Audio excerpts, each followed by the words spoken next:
Organic ಅಗ್ರಿಫುಡ್ ಚಾನಲ್ಗೆ ತಮ್ಮೆಲ್ಲರಿಗೂ ಆತ್ಮೀಯ ಸ್ವಾಗತ.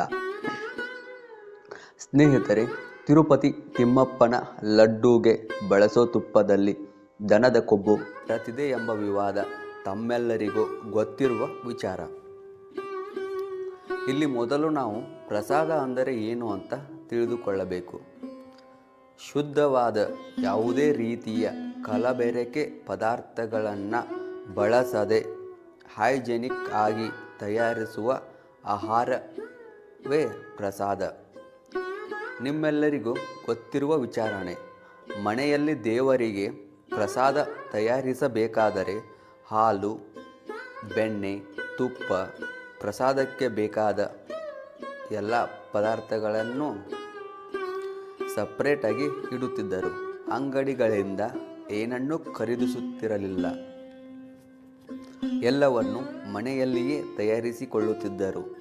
ಸ್ನಾನ ಮಾಡದೆ ಏಂಜಲು ಕೈಯಿಂದ ಮುಟ್ಟಲು ಬಿಡುತ್ತಿರಲಿಲ್ಲ. ಅವರಿಗೆ ನಾವು ಮೌಢ್ಯರು, ಬುದ್ಧಿ ಇಲ್ಲ, ಹಳೆ ಕಾಲದವರು ಅಂದ್ವಿ. ಆದರೆ ಇವತ್ತು ನಾವು ಮಾಡುತ್ತಿರುವುದು ಅದನ್ನೇ ಅಲ್ವಾ? ಆಹಾರ ಪದಾರ್ಥಗಳು ಶುದ್ಧವಾಗಿರಬೇಕು, ಕೈಯಿಂದ ಮುಟ್ಟಬಾರದು, ಹೈಜೆನಿಕ್ ಆಗಿ ಇರಬೇಕು. ಹಿರಿಯರು ಪ್ರಸಾದ ಅಂದರು, ಇವತ್ತು ನಾವು ಹೈಜೆನಿಕ್ ಅಂತೀವಿ. ಹೇಳೋ ರೀತಿ ಬೇರೆ, ಅರ್ಥ ಒಂದೇ ಅಲ್ವಾ? ಇವಾಗ ತಿರುಪತಿಯ ಲಡ್ಡು ವಿಷಯಕ್ಕೆ ಬರೋಣ. ಮೊದಲು ತಿರುಪತಿ ತಿಮ್ಮಪ್ಪನ ಲಡ್ಡುವಿನ ರುಚಿಗೆ ಮನಸೋಲದವರೇ ಇಲ್ಲ. ತುಂಬ ಕ್ಯೂ ಇದೆ ಎಂಬ ಕಾರಣಕ್ಕೆ ದರ್ಶನ ತಪ್ಪಿಸಿಕೊಳ್ಳುತ್ತಿದ್ದೆವು ಹೊರತು ಲಡ್ಡು ತರುವುದನ್ನು ಬಿಡುತ್ತಿರಲಿಲ್ಲ. 145ರಿಂದ 170 ಗ್ರಾಂ ತೂಕದ ಲಡ್ಡುಗಳನ್ನು ದಿನಕ್ಕೆ ಸುಮಾರು 3.5 ಲಕ್ಷ ತಯಾರಿಸಲಾಗುತ್ತದೆ. 8 ಲಕ್ಷ ತಯಾರಿಸುವ ಕೆಪಾಸಿಟಿಯನ್ನು ಹೊಂದಿದೆ. ಕಲ್ಯಾಣಂ ಲಡ್ಡು 700 ಗ್ರಾಂ ತೂಕ. ದಿನವೊಂದಕ್ಕೆ 7100 ಲಡ್ಡುಗಳನ್ನು ತಯಾರಿಸಲಾಗುತ್ತದೆ. ಅಂದಾಜು 1 ಲಕ್ಷದ ಮೇಲೆ ಉಚಿತ ಲಡ್ಡುಗಳನ್ನು ವಿತರಿಸಲಾಗುತ್ತದೆ 1 ವರ್ಷಕ್ಕೆ. ಲಡ್ಡುವಿನಿಂದಲೇ ಸುಮಾರು 500 ಕೋಟಿ ಲಾಭ ಇದೆ ಎಂದು ಹೇಳಲಾಗುತ್ತೆ. ಲಡ್ಡುವಿಗೆ ಬಳಸುವ ಪದಾರ್ಥಗಳು: ಕಡಲೆ ಹಿಟ್ಟು, ತುಪ್ಪ, ಸಕ್ಕರೆ, ಒಣದ್ರಾಕ್ಷಿ, ಕಲ್ಲು ಸಕ್ಕರೆ, ಏಲಕ್ಕಿ, ಗೋಡಂಬಿ, ಕರ್ಪೂರ. ಮೊದಲು ಪ್ರಸಾದವನ್ನು ತಯಾರಿಸಬೇಕಾದರೆ ಶುದ್ಧ ಆಹಾರ ಪದಾರ್ಥಗಳಿಂದ ತಯಾರಿಸುತ್ತಿದ್ದರು. ಇವಾಗ ಹಾಗಲ್ಲ, ಕಾಲ ಬದಲಾಗಿದೆ.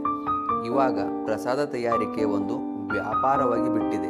ಪ್ರಸಾದ ತಯಾರಿಕೆಗೆ ಟೆಂಡರ್ ಕರೀತಾರೆ. ಯಾರು ಕಡಿಮೆ ರೇಟಿಗೆ ಟೆಂಡರ್ ಕರೀತಾರೋ ಅವರಿಗೆ ಕೊಡ್ತಾರೆ. ಅವನು ಟೆಂಡರ್ ತಗೊಂಡಿರೋದು ದುಡ್ಡು ಮಾಡಬೇಕು ಅಂತ, ಸೇವೆ ಮಾಡೋದಿಕ್ಕಲ್ಲ.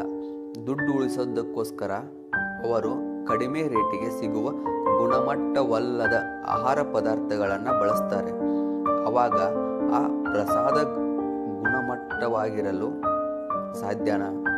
ಗುಣಮಟ್ಟವೇ ಇಲ್ಲದ ಮೇಲೆ ಅದು ಪ್ರಸಾದವಾಗಿರಲು ಹೇಗೆ ಸಾಧ್ಯ? ಇನ್ನು ಮುಂದೆ ಸಾಧ್ಯವಾದಷ್ಟು ಪ್ರಸಾದದ ಗುಣಮಟ್ಟದ ಮೇಲೆ ನಿಮಗೆ ಖಾತ್ರಿ ಆದ ಮೇಲೆ ಖರೀದಿಸಿ. ಎಷ್ಟೋ ಜನ ಇವತ್ತು ದೇವರ ಮೇಲೆ ನಮಗಿರುವ ಭಕ್ತಿಯನ್ನೇ ಬಂಡವಾಳ ಮಾಡಿಕೊಂಡು ದುಡ್ಡು ಮಾಡುತ್ತಿದ್ದಾರೆ. ನಾವು ದೇವಸ್ಥಾನಕ್ಕೆ ಹೋಗಿರ್ತೀವಿ, ಅಲ್ಲೇ ಭೋಜನಾಲಯ ಅಂತ ಬೋರ್ಡ್ ನೋಡ್ತೀವಿ. ಊಟ ಸಮಯನೂ ಆಗಿರುತ್ತೆ, ಹೊಟ್ಟೆನೂ ಸ್ವಲ್ಪ ಹಸಿದಿರುತ್ತೆ. ದೇವಸ್ಥಾನದ ಪ್ರಸಾದ ಅಂದರೆ ಅದರ ಮೇಲೆ ನಮಗಿರುವ ಭಕ್ತಿಯೇ ಬೇರೆ. ಹೋಗಿ ಲೈನಲ್ಲಿ ಕೂತಿರ್ತೀವಿ. ಕೆಲವೊಂದು ದೇವಸ್ಥಾನದಲ್ಲಿ ಪ್ರಸಾದನ ತಟ್ಟೆಯಲ್ಲಿ ಬಡಿಸಲ್ಲ, ಎಸಿತಾರೆ ಅಂತಾರೆ. ಪಾಪ, ಅದರಲ್ಲಿ ಬಡಿಸೋರದ್ದು ಏನು ತಪ್ಪಿರಲ್ಲ. ಯಾಕಂದರೆ ಮೊದಲೇ ಸಂಬಳ ಕಡಿಮೆ ಇರುತ್ತೆ. ಅದರಲ್ಲೇ ಕೆಲವೊಂದಿಷ್ಟು ಸಾರಿ ಸಂಬಳ ಕೊಟ್ಟಿರಲ್ಲ. ಯಾಕಂದರೆ ದೊಡ್ಡವರೇ ಎಲ್ಲ ಕಿತ್ಕೊಂಡು ತಿಂದುಬಿಟ್ಟಿರ್ತಾರೆ. ಸಂಬಳ ಇಲ್ಲದೆ ಅವರಷ್ಟೇ ಅಲ್ಲ, ನೀವು ಹೇಗೆ ಕೆಲಸ ಮಾಡ್ತೀವಿ? ಸಂಬಳ ಕೊಡದೇ ಇದ್ದರೆ ಕೆಲಸ ಬಿಟ್ಟು ಬೇರೆ ಕಂಪ್ನಿಗೆ ಕೆಲಸಕ್ಕೆ ಸೇರ್ಕೋತೀವಿ. ನಾನು ಎಲ್ಲ ದೇವಸ್ಥಾನ ಅಂತ ಹೇಳ್ತಾ ಇಲ್ಲ. ಕೆಲವೊಂದಿಷ್ಟು ದೇವಸ್ಥಾನಗಳನ್ನು ಬಿಸ್ನೆಸ್ ಕೇಂದ್ರಗಳಾಗಿ ಮಾಡಿಬಿಟ್ಟಿದ್ದಾರೆ. ದರ್ಶನಕ್ಕೆ ಎಷ್ಟು, ಮಂಗಳಾರತಿಗೆ ಎಷ್ಟು, ಪ್ರಸಾದಕ್ಕಿಷ್ಟು, ಆ ಪೂಜೆಗೆ ಅಷ್ಟು, ಈ ಪೂಜೆಗಿಷ್ಟು ಅಂತ ದೇವರ ಮೇಲೆ ಇರೋ ಭಯನ ತಮ್ಮ ಲಾಭಕ್ಕಾಗಿ ಬಳಸ್ಕೊಳ್ತಿದ್ದಾರೆ. ಅದಕ್ಕೆ ದೇವಸ್ಥಾನಕ್ಕೆ ಭಕ್ತಿಯಿಂದ ಹೋಗಿ. ಯಾವ ದೇವರು ನನಗೆ ಅದು ಬೇಕು ಇದು ಬೇಕು ಅಂತ ಹೇಳಲ್ಲ. ಕಷ್ಟದಲ್ಲಿರೋರಿಗೆ ಸಹಾಯ ಮಾಡಿ, ಯಾರಿಗೂ ಮೋಸ ಮಾಡಬೇಡಿ. ಉದಾಹರಣೆಗೆ ಹೇಳೋದಾದರೆ, ಸೌದತ್ತಿಯ ಯಲ್ಲಮ್ಮನ ಗುಡ್ಡದ ಯಲ್ಲಮ್ಮನ ದೇವಸ್ಥಾನ ಉತ್ತರ ಕರ್ನಾಟಕದಲ್ಲಿ ಅತಿ ಹೆಚ್ಚು ಪ್ರಸಿದ್ಧಿ ಇರುವ ಹಾಗೂ ಅತಿ ಹೆಚ್ಚು ಭಕ್ತರು ಭೇಟಿ ಕೊಡುವ ದೇವಸ್ಥಾನ.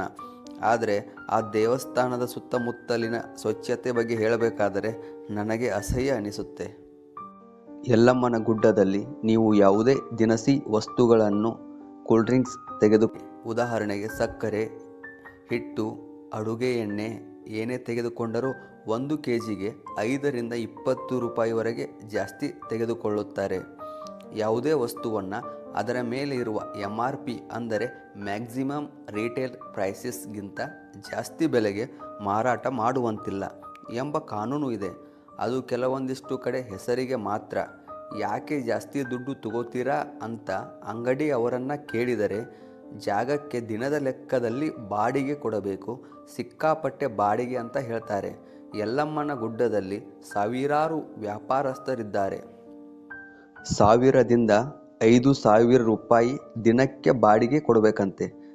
ಸರಾಸರಿ 2000 ಬಾಡಿಗೆ 500 ವ್ಯಾಪಾರಿಗಳ ಹತ್ತಿರ ಪಡೆದರೆ 2000 × 500 ಒಂದು ದಿನಕ್ಕೆ 10 ಲಕ್ಷವಾಗುತ್ತದೆ. ತಿಂಗಳಿಗೆ 3 ಕೋಟಿ ಅಂದಾಜು ಬಾಡಿಗೆನೇ ಆಗುತ್ತೆ. ಆದರೆ ಉಳಿಯೋಕೆ, ಸ್ನಾನ ಮಾಡೋದಕ್ಕೆ ದೂರದ ಮಾತು, ಮುಖ್ಯವಾಗಿ ಇರಬೇಕಾದ ಟಾಯ್ಲೆಟ್ ವ್ಯವಸ್ಥೆನೇ ಇಲ್ಲ. ಟಾಯ್ಲೆಟ್ ಇಲ್ಲ ಅಂದರೆ ಕೇಳಬೇಕೇ? ಎಲ್ಲಿ ಬೇಕಂದರಲ್ಲಿ ಎಲ್ಲ ಗಲೀಜು. ಸ್ವಚ್ಛ ಭಾರತ ಅಭಿಯಾನ ಅಂತ ಬಡ್ಕೋತಾರೆ. ಯಲ್ಲಮ್ಮನ ದೇವಸ್ಥಾನ ಕೂಡ ಮುಜರಾಯಿ ಇಲಾಖೆ ಸರ್ಕಾರದ ಆಡಳಿತದಲ್ಲೇ ಇರೋದು. ಕೋಟಿಗಟ್ಟಲೆ ಆದಾಯ ಬಂದರೂ ಕೂಡ ಕನಿಷ್ಠ ಸೌಲಭ್ಯ ಶೌಚಾಲಯಗಳನ್ನು ಒದಗಿಸುವ ಯೋಗ್ಯತೆ ಇಲ್ವಲ್ರಿ ಇವ್ರಿಗೆ. ಸೌದತ್ತಿಯ ಯಲ್ಲಮ್ಮನ ಅಥವಾ ರೇಣುಕಾ ದೇವಸ್ಥಾನ ಅಂದರೆ ಉತ್ತರ ಕರ್ನಾಟಕದಲ್ಲಿ ತುಂಬ ಪವಿತ್ರ ಮತ್ತು ಶಕ್ತಿಯುತ ಸ್ಥಳ. ಅದನ್ನು ನೀವು ಉದ್ಧಾರ ಮಾಡದೇ ಇದ್ದರೂ ಪರವಾಗಿಲ್ಲ, ಅದರ ಹೆಸರನ್ನಂತೂ ಹಾಳು ಮಾಡಬೇಡಿ. ಉಳಿದುಕೊಳ್ಳುವವರಿಗೆ ಶೌಚಾಲಯ, ನೀರಿನ ವ್ಯವಸ್ಥೆ ಮಾಡಿ.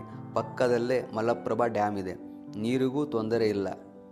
ನೀವು ಕೇಳಬಹುದು, ಪ್ರಸಾದ ಮತ್ತು ಶುದ್ಧ ಆಹಾರಕ್ಕೂ ಈ ದೇವಸ್ಥಾನದ ಬಗ್ಗೆ ಹೇಳಿದ್ದಕ್ಕೂ ಏನು ಸಂಬಂಧ ಅಂತ.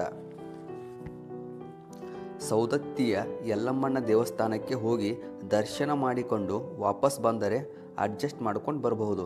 ಆದರೆ ಕೆಲವೊಂದಿಷ್ಟು ಜನ 3 ರಿಂದ 15 ದಿನದವರೆಗೆ ಅಲ್ಲೇ ಉಳಿತಾರೆ. ಪಕ್ಕದಲ್ಲೇ ಡ್ಯಾಮ್ ಇದ್ದರೂ ಶುದ್ಧವಾದ ನೀರು ಸಿಗಲ್ಲ. ಶೌಚಾಲಯ ಅಂತೂ ಕೇಳಲೇಬೇಡಿ, ಎಲ್ಲ ಬಯಲಲ್ಲೇ ಇರೋದು, ಅಲ್ಲೇ ಅಡುಗೆ ಮಾಡ್ಕೊಂಡು ತಿನ್ನೋದು ಅಲ್ಲೇ. ಆಹಾರ ಅದೆಷ್ಟು ಶುದ್ಧವಾಗಿ ಇರಬೇಡ, ಯೋಚನೆ ಮಾಡಿ. ಅದಕ್ಕೆ ಸ್ನೇಹಿತರೆ, ನೀವು ಎಲ್ಲೇ ಹೋದರೂ ಪ್ರಸಾದನೇ ಆಗಲಿ ಊಟನೇ ಆಗಲಿ ಶುದ್ಧವಾಗಿದೆ ಅಂತ ನಿಮಗೆ 100% ಕನ್ಫರ್ಮ್ ಆದ ಮೇಲೆ ಸೇವಿಸಿ. ದಯವಿಟ್ಟು ಆರ್ಗ್ಯಾನಿಕ್ ಫುಡ್ ಅಗ್ರಿಫುಡ್ ಚಾನಲ್ಗೆ ಸಬ್ಸ್ಕ್ರೈಬ್ ಮಾಡಿ. ನೀವು ಮಾಡುವ ಲೈಕ್, ಶೇರ್, ಕಾಮೆಂಟ್, ಸಬ್ಸ್ಕ್ರೈಬ್ ನಮಗೆ ಶಕ್ತಿ, ಸ್ಫೂರ್ತಿ. ಶುದ್ಧ ಆಹಾರವನ್ನು ಸೇವಿಸಿ ನಿಮ್ಮ ಆರೋಗ್ಯವನ್ನು ಚೆನ್ನಾಗಿ ನೋಡಿಕೊಳ್ಳಿ. ಜೈ ಜವಾನ್, ಜೈ ಕಿಸಾನ್.